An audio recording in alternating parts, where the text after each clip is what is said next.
Jovem Pan Saúde. Olá, bem-vinda ao Jovem Pan Saúde. Eu sou Lívia Zanolini e no programa de hoje vamos falar sobre exame ocular que pode prever o risco de doença cardíaca. Sabia que as doenças cardiovasculares ainda são a principal causa de morte no país? E o diagnóstico precoce é essencial. Recentemente, pesquisadores no Reino Unido desenvolveram uma inteligência artificial que pode facilitar esse processo. E para nos explicar melhor sobre essa pesquisa e como essa ferramenta vai funcionar, está conosco hoje a doutora Kemi Salami, oftalmologista na Clínica A Beleza do Olhar. Doutora Kemi, bem-vinda! Obrigada, Lívia. É um prazer estar aqui com vocês. E também o doutor Yuri Brasil, que é cardiologista. Doutor, seja muito bem-vindo também. Obrigado, Lívia. É um prazer poder estar aqui com vocês também. Doutora, começo com você para a gente entender melhor o que seria essa inteligência artificial, esse sistema, como ele funciona, que através desse exame ocular é possível prever doenças ou eventos cardiovasculares. Explica para a gente. Legal, Lívia. Eu fiquei bastante interessada quando eu vi esse artigo, porque realmente pode ter um impacto incrível na sociedade daqui para frente. Então, na verdade, o que eles fizeram? Eles desenvolveram um sistema, é um software, né, automatizado para avaliar localização e tamanho de vasos na retina, tá? Então, o que eles avaliaram? É um software que usa exames que a gente já tem de imagem de dentro do olho, é como se fosse uma foto do fundo do olho, e esse software ele é aplicado para ver a largura dos vasos, a área dos vasos e a curvatura dos vasos. E por que isso é importante? Porque quando a pessoa ela tem a hipertensão arterial sistêmica, né, a pressão alta do corpo, vai ter alterações vasculares na retina. Agora, doutor, pelas explicações que a doutora Kemi passou para a gente, quando isso deixar de ser uma pesquisa e se tornar uma realidade, principalmente, não só fora do Brasil, que é onde esse estudo está sendo feito, como a doutora explicou, mas quando for uma realidade palpável aqui no Brasil, isso pode ajudar bastante os pacientes e também os doutores, como o senhor nessa área, né? Com certeza. É algo que vai nos agregar, né? Vai trazer bastante conhecimento para nós. O que nós temos hoje em dia são alguns scores que já existem, inclusive foram aplicados, né, que é o score de Framingham, que nós já temos ele há mais de 40 anos.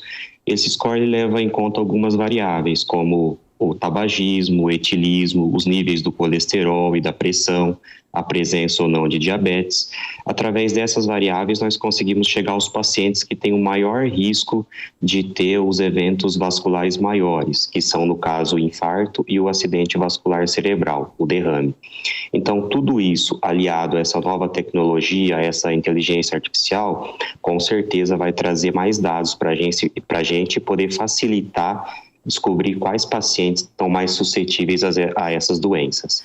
Agora, quando a gente fala, doutor, como eu disse no início, que as doenças cardiovasculares são as que mais matam no Brasil, a gente está falando desses eventos que o senhor citou então, né? Perfeito. Tanto o infarto quanto o AVC são as doenças que mais matam no mundo e no Brasil também não é diferente, né? Para você ter uma ideia, a OMS divulga dados que anualmente 18 milhões de pessoas morrem no mundo todo em decorrência dessas doenças, as doenças vasculares. Agora, doutora Kemi, estamos falando de uma pesquisa, né, de um estudo que está sendo feito fora do Brasil, sem previsão de quando isso vai se tornar realidade aqui para a gente, né? Exatamente, Lívia. Até porque a gente aqui, como país em desenvolvimento, a gente tem outro tipo de rotina oftalmológica, principalmente no sistema público de saúde. Então, para a gente poder aplicar esse software, a gente teria que fazer essa foto do fundo do olho, que a gente chama de retinografia, que é um exame que hoje em dia ele é bem fácil de ser feito. Muitos aparelhos já são portáteis e nem precisam de fazer aquela famosa dilatação. Porém, Lívia, eles têm um custo alto, né? Então, ainda tem um custo um pouco alto para a gente fazer em grande escala.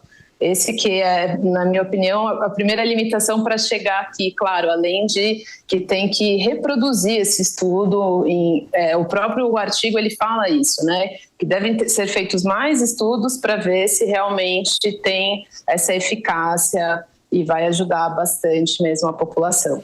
Agora, doutora, esse exame que a senhora está explicando para a gente, ele é um exame de rotina ou é pedido, solicitado pelos médicos, né, em alguns casos específicos, diante de alguns sintomas um pouco mais específicos? Então, varia bastante, na verdade, porque a gente recomenda realizar um exame de fundo de olho anualmente, principalmente pacientes após os 40 anos e pacientes com comorbidades, quer dizer, pacientes com hipertensão arterial, pacientes com diabetes, por exemplo, entre outras doenças e uso de medicações.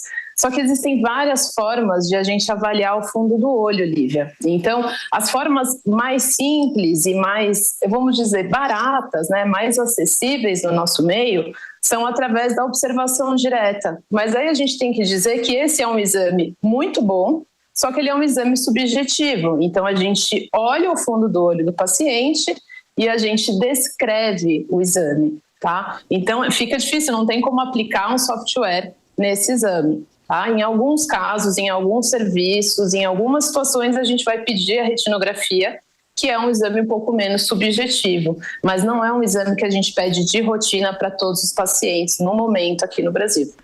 Agora, doutor Yuri, quais são os métodos que nós temos hoje disponíveis aqui no Brasil para detectar se o paciente pode desenvolver um infarto, um AVC? Tem como fazer essa previsão ou não? É só na hora que o evento está acontecendo? Explica um pouquinho melhor isso para a gente. Perfeito, Lívia. Existem sim alguns métodos, né? Um deles é o método clínico, como a gente comentou, o score de Framingham. Através dele, nós conseguimos selecionar alguns pacientes nas quais esse paciente tem risco elevado de desenvolver algum evento maior.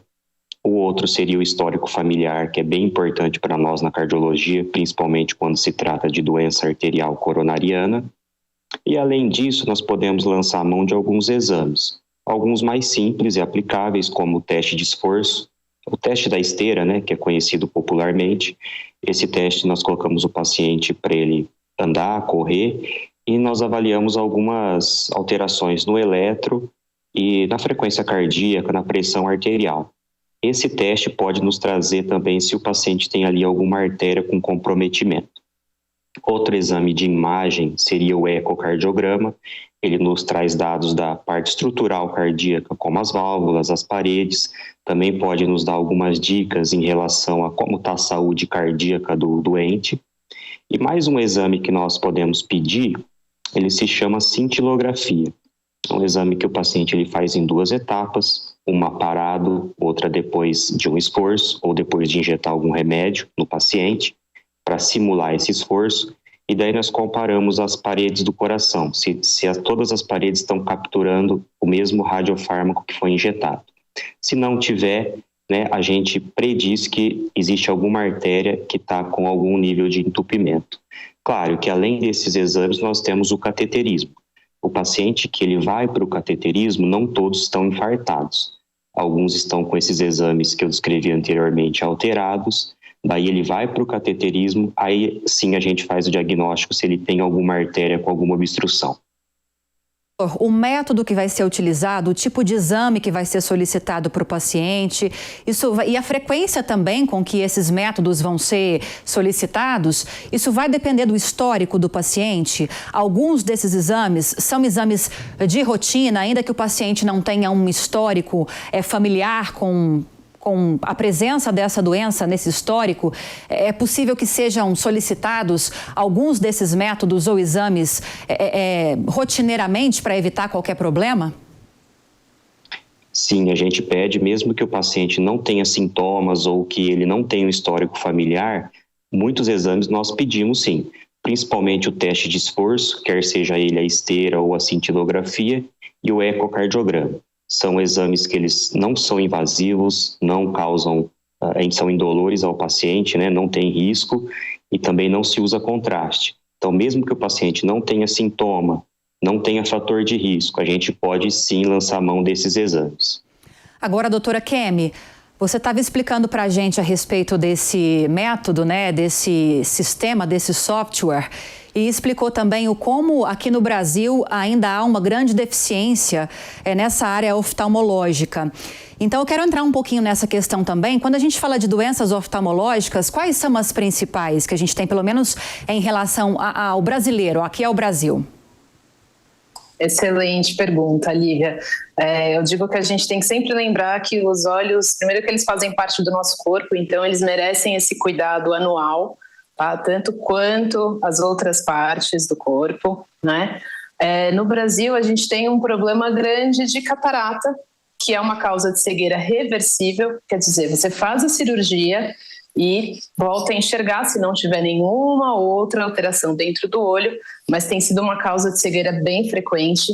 A gente tem outro problema, principalmente em crianças, que são erros refrativos não corrigidos. O que é isso? É a necessidade de usar óculos e não ter acesso ao óculos. Isso é uma causa de deficiência visual e cegueira no Brasil bastante importante, principalmente em crianças. E também a gente não pode esquecer do glaucoma, que é uma doença, é a principal causa de cegueira irreversível no mundo, no Brasil não é diferente, e na maior parte dos casos é uma doença silenciosa, quer dizer, ela não dá nenhum sintoma até chegar em fases extremamente avançadas.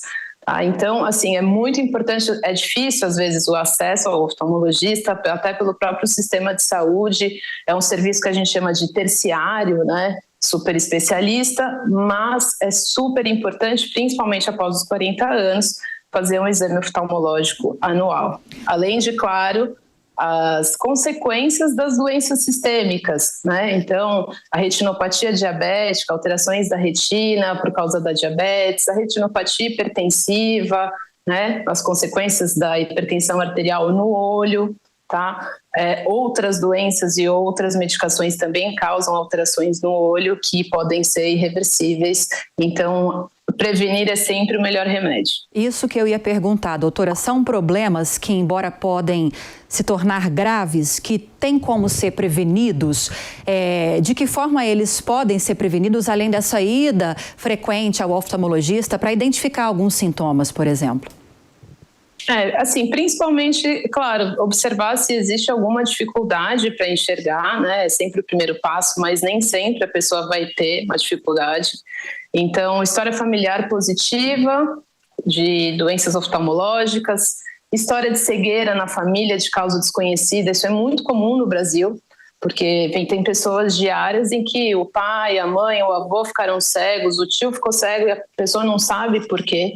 Então, se você tem um caso de cegueira na família de causa desconhecida, é bom procurar o oftalmologista também.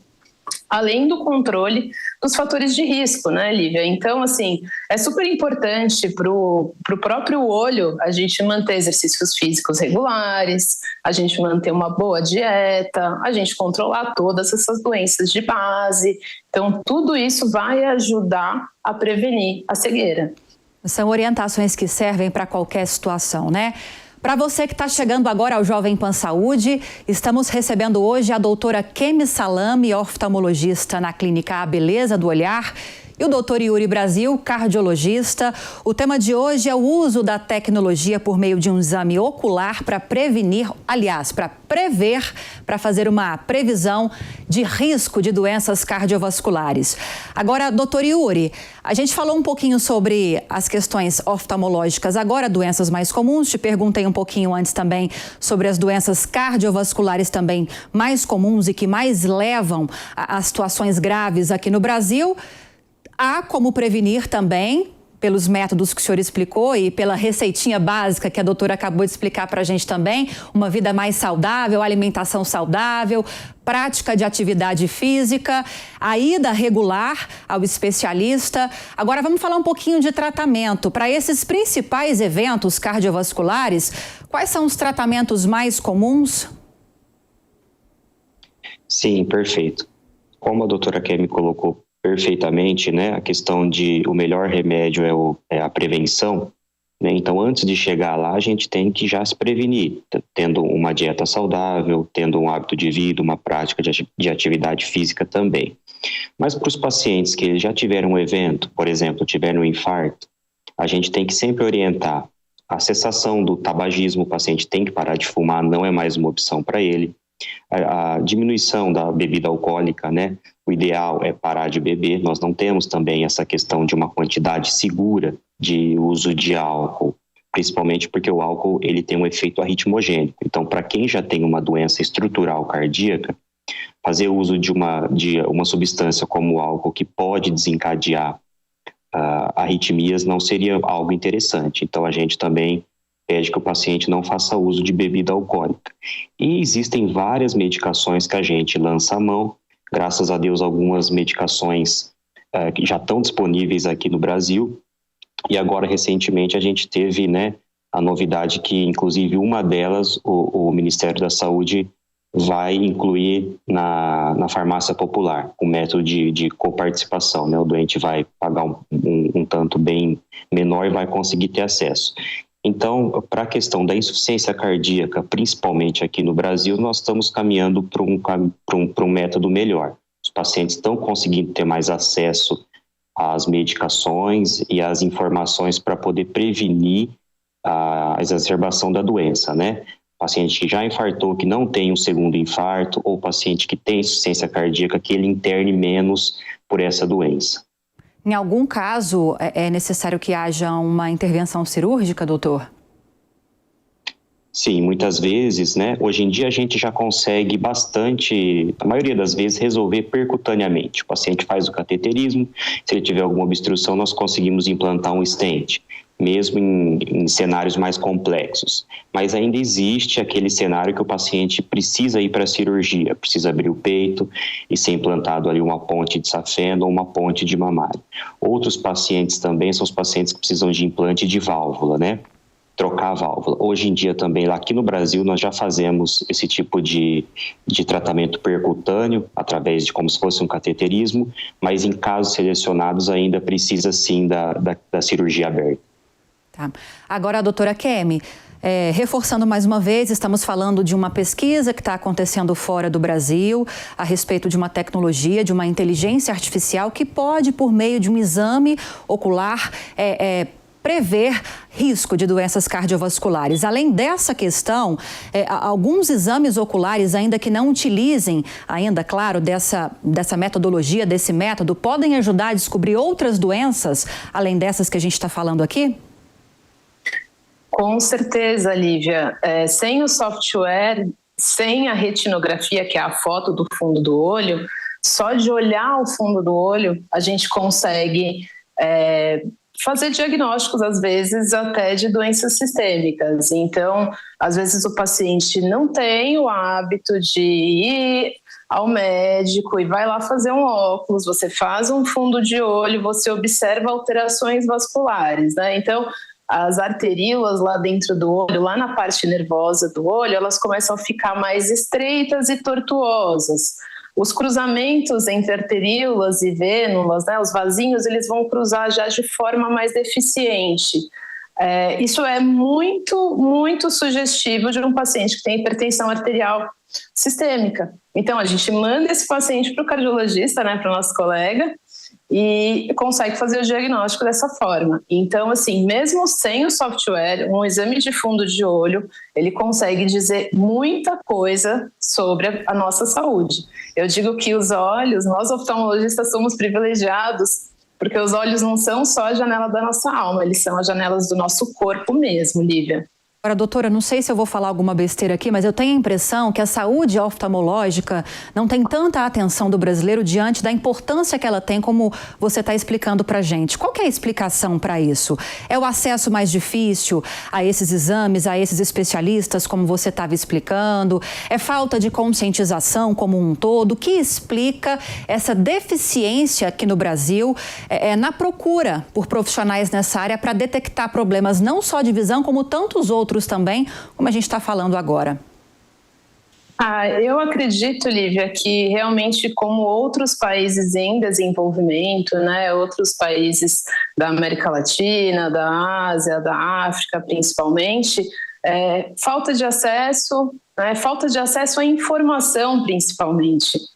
Eu sempre tento conversar sobre isso, principalmente quando eu tenho espaço na mídia, porque as pessoas, na verdade, elas não sabem, então acabam negligenciando a saúde ocular, porque elas não sentem nada e elas realmente não sabem que podem ter problemas no olho sem sentir nada. Tá? Então, é uma questão, acho que um pouco cultural, um pouco de dificuldade em acesso mesmo, né? Uma questão social, socioeconômica e cultural na questão de educação mesmo. Então, eu acho muito importante esse trabalho que a mídia faz junto aos profissionais de saúde, de conscientizar a população sobre a prevenção. Prevenção é sempre, sempre, sempre o melhor remédio em todas as especialidades. Com certeza. Com toda certeza. Tenho certeza que o doutor Yuri concorda com isso também, como ele já disse anteriormente em outras situações. Agora, doutor, se a gente for traçar um perfil do brasileiro ou um perfil da população mundial, uma faixa etária, um sexo, seja masculino, feminino, uma condição de vida para aquele paciente que mais desenvolve problemas cardiovasculares, a gente consegue traçar esse perfil? Existe isso? Existe sim. O que a gente vê na nossa prática diária são principalmente pacientes acima dos 50 anos, para homens, mulheres acima dos 60, e pacientes, a maioria, sobrepeso, e o paciente que ele faz uso de cigarro, né, o tabagismo é uma condição muito importante.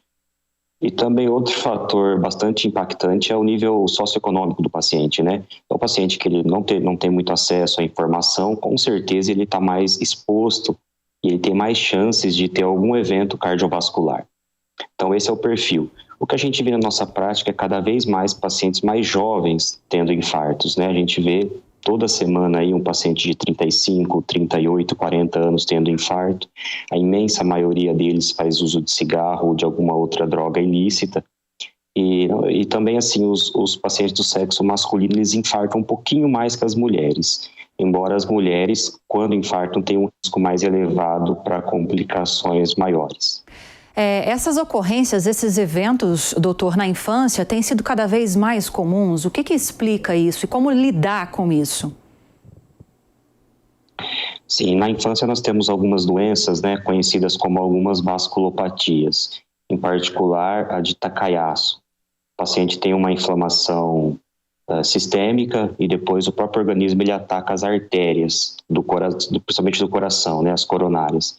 Então a gente acaba vendo aí pacientes de 7, 8 anos tendo infarto, precisar ir para a mesa do cateterismo. Mas isso é condicionado por alguma infecção externa que faz com que o paciente precise de um cateterismo. Então, na infância, hoje em dia a gente tem visto mais porque conseguimos fazer mais diagnóstico, né, do que fazíamos no passado. Hoje em dia a gente tem mais centro de cardiologia, tem mais pessoal qualificado, temos mais centros de hemodinâmica, e isso na parte da infância. Agora, principalmente depois da pandemia, nós temos visto que os pacientes, eles ficaram mais sedentários, fizeram mais uso de substância ilícita, mais uso de cigarro e de álcool.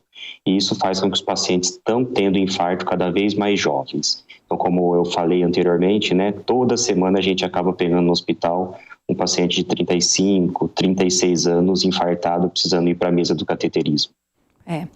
Agora, doutora Kemi, estamos falando aqui de uma tecnologia específica que é utilizada, ou pelo menos está em desenvolvimento para ser utilizada junto a esse exame ocular, mas na verdade quando a gente fala de tecnologia, de inteligência artificial associada à medicina, isso tem avançado bastante, né? Pouco se fala sobre isso porque é uma questão que ainda está sendo estudada, pesquisada, desenvolvida. Com o tempo, essa tecnologia, essas novas tecnologias em inteligência artificial vão ser aliadas essenciais da medicina e vão conseguir salvar muitos pacientes que hoje, pelos métodos convencionais, não conseguem prevenir ou prever alguns riscos para algumas doenças, né? Com certeza, Lívia. E tem a questão, né, da telemedicina. Então, assim, esse é um exame que, a partir do momento que você tem o aparelho para fazer, tem aparelhos que são como celulares, então ele é bem portátil mesmo. Então, assim, em áreas de difícil acesso, se tiver disponibilidade desse aparelho e a análise puder ser feita à distância, vai ser, assim, realmente revolucionário, né? Vai ajudar muita gente. E sim, tem vários estudos em curso e eu fico bastante feliz de poder testemunhar esse momento, porque eu sempre torço pela melhora da qualidade de vida, né, pela preservação da vida e da vida saudável das pessoas. O que for para ajudar, que seja muito bem-vindo, né, doutora? Agora a gente está nos 3 últimos minutinhos aqui do Jovem Pan Saúde e eu sempre falo isso, mas a cada convidado novo eu tenho que reforçar essa mensagem, né? A gente deixa esses minutos finais para recomendações, para orientações finais em cada uma das especialidades. Vou começar então com a senhora, doutora Kemi. Orientações para os pacientes, recomendações para terem uma vida ocular mais saudável, para a gente fechar. Excelente, Lívia. Então, assim, pessoal, os olhos fazem parte do corpo. Todo mundo tem que fazer exame oftalmológico pelo menos uma vez ao ano, desde o nascimento. Principalmente após os 40 anos, quando a gente tem que avaliar também a pressão do olho e o fundo do olho para a gente poder fazer diagnóstico precoce de doenças que podem ser graves. Então, procure anualmente seu médico, a sua médica oftalmologista, faça consulta oftalmológica de rotina, porque pode ter certeza que vai valer a pena. Doutor Yuri, recomendações finais para a saúde cardiovascular? Perfeito. Sempre procurar manter um hábito de vida saudável, procurar manter uma boa alimentação, uma boa dieta, praticar algum tipo de atividade física, seja ela, né, o que lhe agrade mais. O que a OMS preconiza é no mínimo 30 minutos de atividade física diário, né, numa moderada a importante intensidade, e sempre procurar o cardiologista. Não existe mais idade mínima também para procurar um cardiologista, então sempre procure, no mínimo semestralmente ou anualmente, para poder fazer os exames de sangue, poder coletar os níveis de colesterol, de glicemia, aferir sua pressão, porque como na oftalmologia, na cardiologia também, a hipertensão ela pode ser silenciosa, o diabetes pode ser silencioso, o aumento de colesterol também. Procurar evitar o hábito de fumar, evitar o hábito de beber e sempre ter um cardiologista que possa fazer os exames de uma maneira rotineira. Perfeito, quero agradecê-los, doutora Kemi Salami, oftalmologista na Clínica A Beleza do Olhar. Muito obrigada pelos esclarecimentos de hoje, seja sempre muito bem-vinda. Eu que agradeço, Lívia, foi um prazer estar aqui com vocês, aprendi bastante também com o doutor Yuri e agradeço muito. Doutor Yuri, cardiologista, muito obrigada pela entrevista também, as portas sempre abertas para o senhor também. Muito obrigado, é um prazer, uma honra estar aqui com vocês. E estou à disposição sempre que precisar. Muito obrigado. Tá certo, um abraço. E o Jovem Pan Saúde fica por aqui. Mais uma vez agradeço a sua companhia de sempre. Espero que você tenha gostado do programa de hoje. E se você tiver alguma dúvida ou sugestão de outros temas, é só enviar um e-mail para a gente. Anote aí, saude@jovempan.com.br. E para rever essa e outras entrevistas, é só acessar o canal Jovem Pan Saúde e também o aplicativo da Panflix para Android e iOS. Um grande abraço para você e até a próxima. Jovem Pan Saúde.